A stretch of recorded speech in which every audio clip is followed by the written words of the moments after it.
하나님은 당신을 사랑하십니다. 하나님의 그 사랑에 오늘도 여러분과 나는 살아가고 있습니다. 지금은 비가 오지 않습니다. 만일 비가 오는 날 내리는 빗방울 개수만큼 행복이 함께 내렸으면 좋겠습니다. 그랬으면 얼마나 좋을까요? 그런 심정으로 이 우산을 피워들었습니다. 영상으로 보는 성지 순례길을 떠납니다. 이스라엘이 출애굽하여 홍해를 건너갔다는 그 현장을 영상을 통하여 방문하려고 합니다. 가장 문제가 되었던 것은 홍해를 건너갔다고 하는데 어느 쪽 홍해를 건너갔는가입니다. 홍해는 길게 그려 올라오다가 결국 양쪽으로 나눠집니다. 오른쪽으로 가면 아카바만이 되고 왼쪽으로 가게 되면 스에즈만이 됩니다. 그래서 그 스에즈만은 지중해를 연결하는 스에즈 운하가 뚫려졌습니다. 그러나 아카바만 쪽에는 그가 멈춰 버렸습니다. 더 이상 가지 않습니다. 그러면 어느 쪽으로 홍해를 건너갔는가? 스에즈만으로 있는 것도 홍해고 아카바만 쪽도 홍해입니다. 스에즈 운하가 있는 스에즈만 쪽인가 아니면 아카바만 쪽인가입니다. 참 난감하죠. 그런데 성경에 보면 스에즈만을 아카바만을 그렇게 말하지 않았습니다. 다만 홍해를 건넜다 이것뿐입니다. 그러면 어느 쪽 홍해를 건넜느냐 하는 것을 우리가 구별해 봐야 할 것입니다. 많은 사람들이 스에즈만 쪽 홍해를 건너간 것으로 말을 하고 있습니다. 많은 성경학자들, 고고학자들, 목사님들, 또 저도 그렇게 배웠습니다. 그러나 공부를 하다 보니 스에즈만 쪽 홍해를 건넌 것이 아니라는 것을 저는 확신하였습니다. 이쪽으로는 건너갈 이유가 없습니다. 이쪽이 어디냐고요? 스에즈만 쪽 홍해를 건너갈 이유가 없습니다. 왜냐하면 이쪽으로는 요셉이 아버지의 심부름으로 세겜에서 양을 치는 형들을 찾아갔습니다. 창세기 37장 13절의 말씀. 그래서 세겜으로 간 그 요셉은 세겜에서 형들을 찾지 못했습니다. 그래서 수소문 끝에 그는 형들이 없다는 것을 알았지만 양치기를 도단으로 갔다고 하는 것을 창세기 37장 17절에 밝히고 있음을 우리는 봅니다. 그래서 세겜에서 도단으로 요셉은 갔습니다. 도단으로 간 요셉은 형들을 찾아갔지만 형들은 동생 요셉을 미디안 상인들에게 은 20에 팔아버렸습니다. 창세기 37장 28절 말씀. 그래서 요셉은 상인에게 팔려서 노예 상인에게 팔려서 애굽으로 갔습니다.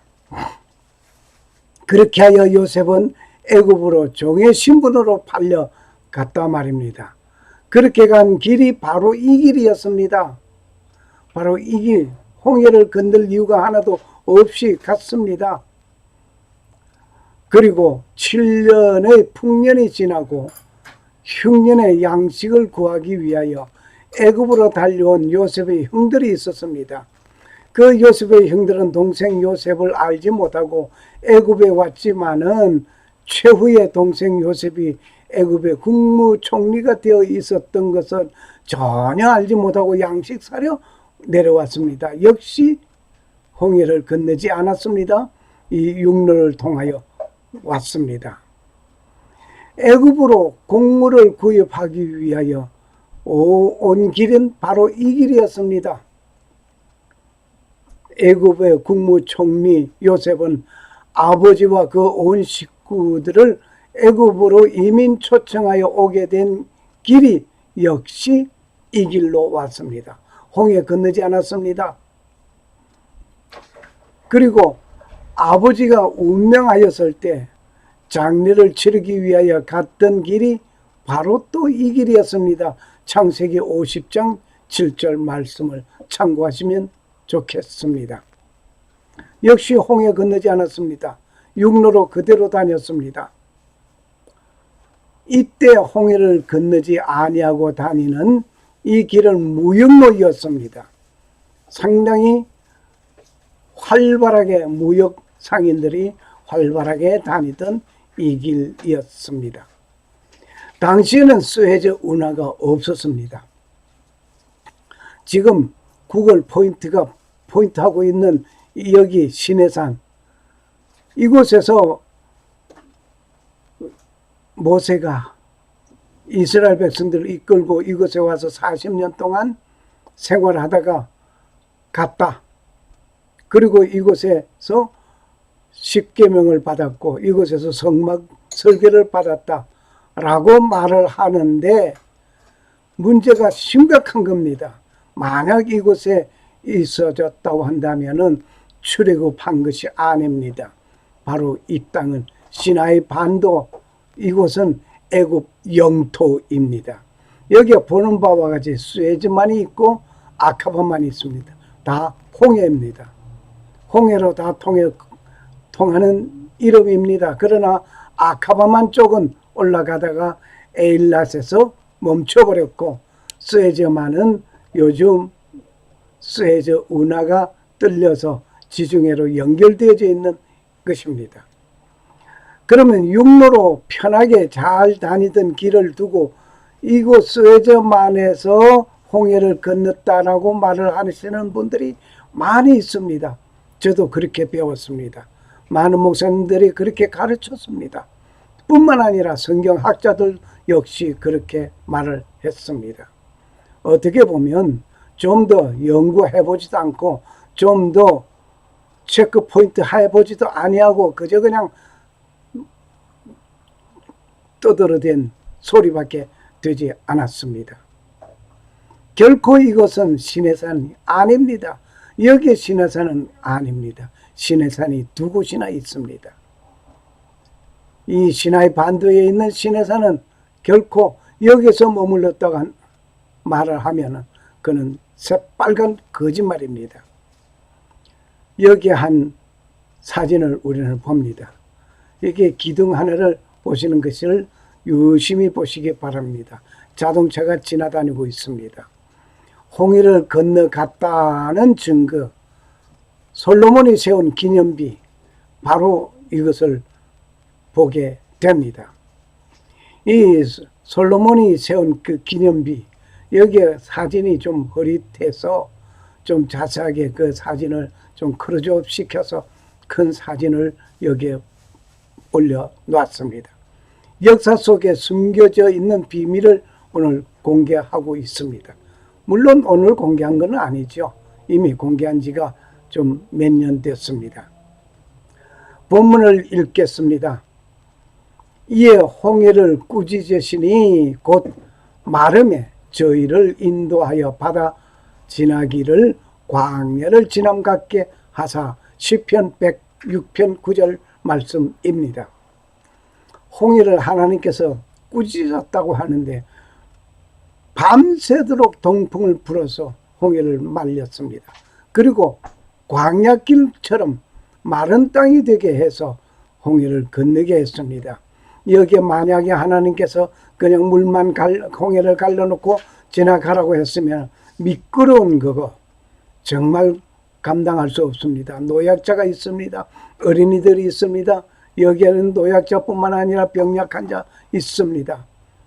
어떻게 그 미끄러운 길을 갈 수가 있었겠습니까?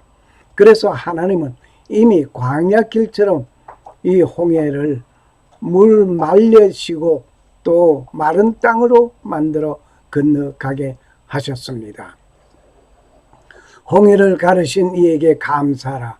그 인자심이 영원함이로다. 시편 136편 13절 말씀. 홍해를 가르신 이가 하나님이시며 홍해로 가게 하신 이도 하나님이시요 출애굽하게 하신 이도 하나님이시면 그 하나님을 감사해야 할 것입니다. 이스라엘 백성이 모세를 지도자로 세워서 출애굽하였습니다. 그리고 백성은 앞으로는 홍해가 가로막고 있고 좌우에는 갈 곳이 없습니다. 이 누에바까지 왔는데 앞으로 더 이상 갈 수 없습니다. 홍해가 가로막고 있으며 양 좌우편 역시 홍해입니다. 갈 곳이 없습니다. 그런데 문제는 설상가상으로 뒤에서는 애국 군대가 무섭게 달려오고 있습니다. 정말 야단났습니다. 하나님께서는 동풍을 불어 홍해를 가르시고 마른 땅이 되게 하시고 건너가게 하셨습니다. 홍해를 가르신 이도 하나님이요 그 홍해를 마른 땅이 되게 하신 이도 하나님이요 이곳에 이끌어 오신 이도 하나님이시오. 모세를 부르신 그 하나님께서 백성들을 이끌고 이곳까지 왔습니다. 이미 모세의 기적 06번 동풍아 불어라 바다가 마른 땅이 되다 에서 자세히 설명하고 있습니다. 검색해서 참고로 보시면 감사하겠습니다. 후일에 다시 말을 해서 이스라엘 백성들이 이 홍해를 건너간 그 후에 솔로몬 왕이 이스라엘 백성이 홍해를 건너갔다는 이곳 말입니다. 이곳은 시나이 반도 누에바에 있는 커다란 돌기둥 기념비 하나가 세워져 있습니다. 여기에 보시는 바와 같이 말입니다. 그리고 홍해를 건너왔다는 곳에도 같은 모양의 돌기둥을 기념비로 세웠습니다. 이스라엘 민족이 홍해를 건너간 뒤 점검으로는 많이 있습니다. 후일 솔로몬 왕이 자기의 선조가 출애굽하여 홍해를 건너갔다는 곳에 세웠습니다. 그리고 홍해를 건너왔다는 이곳에도 기념비를 세웠습니다. 보시겠습니다.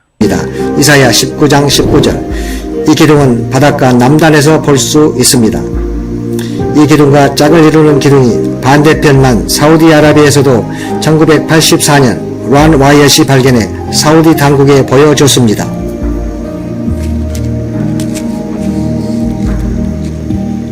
사우디 쪽 기둥에는 다음과 같은 히브리 말이 새겨져 있었습니다. 바로 미즈람, 애굽, 모세, 죽음, 물, 야훼, 솔로몬, 에돔. 이쪽 기둥에 새겨진 것들은 다 지워졌습니다. 왜냐하면 이곳에 사는 애굽인들이 자기 뒷마당에 히브리인 축제 표시가 있는 것을 좋아하기 만무하기 때문입니다. 누구나 인터넷 구글을 통해 카메라 초점을 이 바닷가에 맞춰 확대해보면 길 옆에 서 있는 이 기둥을 생생히 볼 수 있습니다. 기술의 발달로 놀랍게도 성경을 육안으로 볼 수 있게 됐습니다.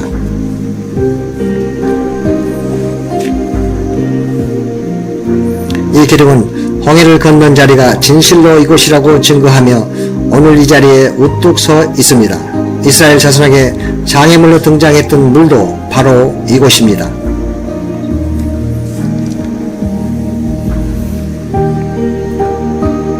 조금만 아래로 내려가면 물가에 이르게 됩니다. 이 물가에서 놀라운 기적을 통해 주님은 비록 분노와 불평을 한 백성일지라도 그 백성들을 보호하셨습니다. 바다를 넓고 깊은 물을 말리시고 바다 깊은 곳에 길을 내어 구속 얻은 자들로 건너가게 하시나 이가 어찌 주가 아니시니까. 이사야 51장 10절. 수세기 동안 이 바닷가 바로 이 점이 홍해를 건넌 자리로 이름이 나 있고 구글에서는 이곳을 뉴에이바라고 명명하고 있습니다. 더 자세한 옛 지도에 나온 이름은 뉴에이바 알무에즈 아메나입니다. 뉴에이바는 그 약자입니다. 누에이바 알무즈 아메나란 이름으로 이 장소와 정확한 곳임을 확정시켜 줍니다. 모세가 열어놓은 물이란 뜻을 가진 이름입니다. 예, 보셨습니다. 홍해를 건너 왔다고 하는 것에 기둥은 없어지고 이 깃대 하나 있습니다. 이것은 론 와이어트가 애굽 시나이 반도 누에바의 돌 기둥을 발견하였고, 홍해 건너편 사우디 아라비아 해안에도 같은 돌 기둥을 발견하였던 것입니다. 이 돌 기둥에 쓰인 글자들을 해독함으로써 솔로몬 왕이 고대 이스라엘 사람들의 출애굽 사건을 기념하기 위하여 세웠다는 것을 밝혀졌습니다. 그래서 그 기둥의 비문의 글을 한번 봅니다. 파라오, 미즈라임, 이스라엘, 이집트 말입니다. 모세, 죽음, 물, 야훼, 솔로몬, 에돔.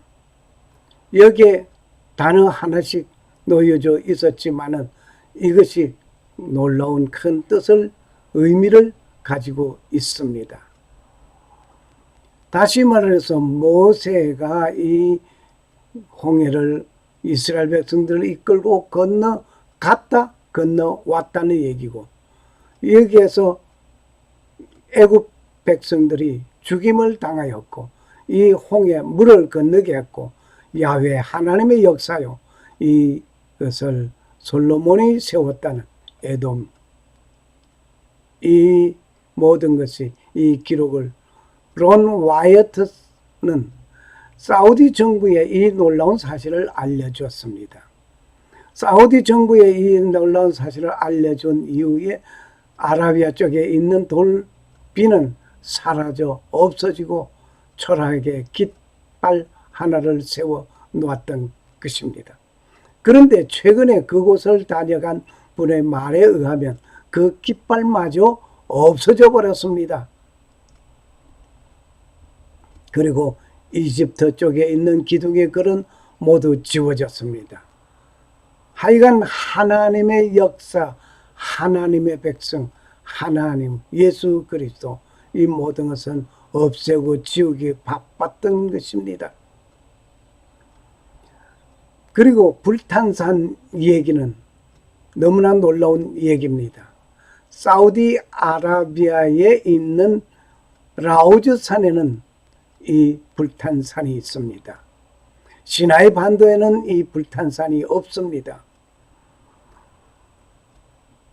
1984년 라우즈 산의 머리와 반석과 금송아지 제단, 그리고 고대 이집트 지역에서만 볼 수 있는 소암각화 등을 발견할 수 있으며, 라우즈 산이 진짜 신의 산이라는 사실을 발견하게 된 것이 분명합니다. 모세가 제단 세웠던 곳이 이곳에 조그만하게 왼쪽으로 화살 표시가 놓여져 있습니다. 그리고 12개 기둥이 있는 곳도 여기에 빨간 화살 표시 있는 것을 참고하시면 되겠습니다. 그리고 금계탄 정상 왼쪽 상단에 보시면 되겠습니다. 모세와 아론, 나답, 아비오와 70인의 장로가 올라간 곳이 바로 출애굽기 24장 1절에서 11절 이곳 가운데 부분이 있습니다. 산에서 흐르는 시냇물 역시 여기 있었고, 바위의 갈라진 틈 봅니다. 그리고 산 정상에 자라는 아몬드 나무가 있었습니다. 그리고 엘리야의 동굴도 이곳에 있었습니다. 이러고 보면 시나이 반도에는 이러한 모든 증거물이 하나도 없습니다. 그리고 사우디 아라비아 라우즈 산에서는 200만 명이 운집할 수 있는 넓은 공간이 있음을 항공사진을 분석한 결과 확인되었습니다. 한편 요세푸스 기록과 성경을 통해 시내산 과거 미디안 땅에 있었으며 미디안 땅은 현재 사우디아라비아에 있음을 확인하였습니다. 여기에 보시는 바와 같이 말입니다. 여기가 미디안입니다. 여기에 아카바만 동쪽에 미디안이 있습니다. 모세가 미디안으로 망명 갔다 한 말이 이곳에 왔던 것입니다. 이곳에서 망명 생활을 하였습니다. 40년 동안 여기서 이드로의 장인 집에서 생활했습니다. 양을 쳤습니다. 그러다가 하나님의 부름을 이곳에서 받았습니다. 알라 우즈산, 이 시내산, 사우디아라비아에 있는 시내산입니다. 그런데 여기에 만약에 그랬다고 한다면은 미디안으로 망명 간 모세가 양을 이끌고 양을 치기 위해서 여기에 이 시내산에 왔다가 갔다, 이게 가능하냐 말입니다. 전혀 불가능한 겁니다. 빈몸으로 왔다 갔다 할 수 있는 것도 아니고 양을 이끌고 어떻게 여기 왔다 갔다, 이치상으로 상식적으로 맞지 않는 소리를 하고 있습니다.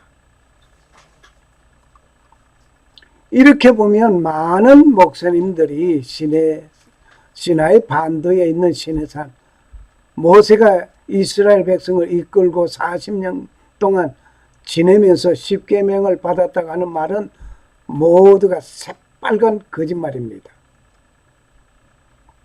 이제 잘못된 정보를 가지고 성경을 읽던 일을 멈추고 올바른 정보를 가지게 된 것에 감사를 올립니다.